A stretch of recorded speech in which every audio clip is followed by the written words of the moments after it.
Mesdames, Messieurs, c'est un très grand plaisir pour moi de présenter ici Alessandro Morbidelli, qui est un ami de très longue date. En fait, je connais Alessandro depuis près de 30 ans. Il venait de finir son master de physique à l'Université de Milan et commencer sa thèse à Namur, en Belgique. Donc il a vraiment une carrière internationale, européenne. Et sa thèse était sur la dynamique des astéroïdes. Donc les astéroïdes, les petits corps entre Mars et Jupiter. Et en fait, c'était pendant une école d'été à Cortina, dans les Dolomites. Il a présenté les résultats de sa thèse sur la structure des résonances dans la ceinture des astéroïdes.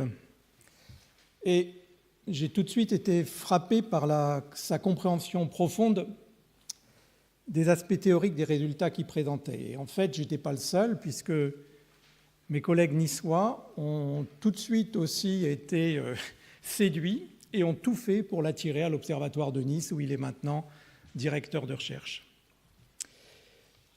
Après sa thèse, il s'est tourné vers un problème théorique sur le comportement d'une solution instable, initialement très proche d'une solution stable en temps infini, du même système. Comment penser qu'une différence infime de conditions initiales, qui ne sont jamais en physique parfaitement déterminées, ou parfaitement même définies, comment penser donc qu'une telle différence infime pouvait entraîner une différence complète de comportement, l'une étant stable en temps infini et l'autre instable?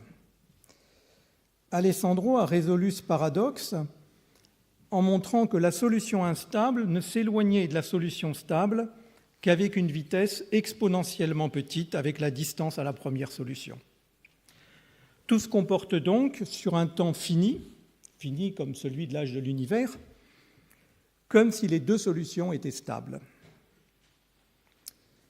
Il aurait pu continuer dans ce domaine, mais en fait, il s'est tourné vers un problème physique beaucoup moins propre, vraiment un problème sale en astrophysique, c'est-à-dire beaucoup moins bien modélisé, qui est celui de la formation du système solaire. Il y a 20 ans, il y avait un fossé énorme entre les chercheurs qui voulaient simuler la formation des planètes et ceux comme moi-même qui étudiait le comportement du système solaire actuel. J'avais à l'époque demandé aux créateurs de systèmes planétaires s'ils pouvaient me donner des contraintes sur les systèmes en fin de phase de formation, mais ce n'était pas possible. La différence d'approche était trop importante. C'est ce fossé qu'Alessandro Morbidelli a contribué à combler, en particulier de manière éclatante, dans une série de 3 articles publiés en 2005 dans le même numéro de la revue Nature. Dans le système solaire actuel, les distances moyennes des planètes au Soleil sont constantes. C'est un résultat de Laplace du XVIIIe siècle, qui est toujours vrai. Les résultats, en général, sont toujours vrais, mais dans une certaine approximation. Mais c'est toujours vrai si on considère un système conservatif, comme est le système solaire actuel. Mais dans la phase primordiale du système solaire, il en est tout autrement.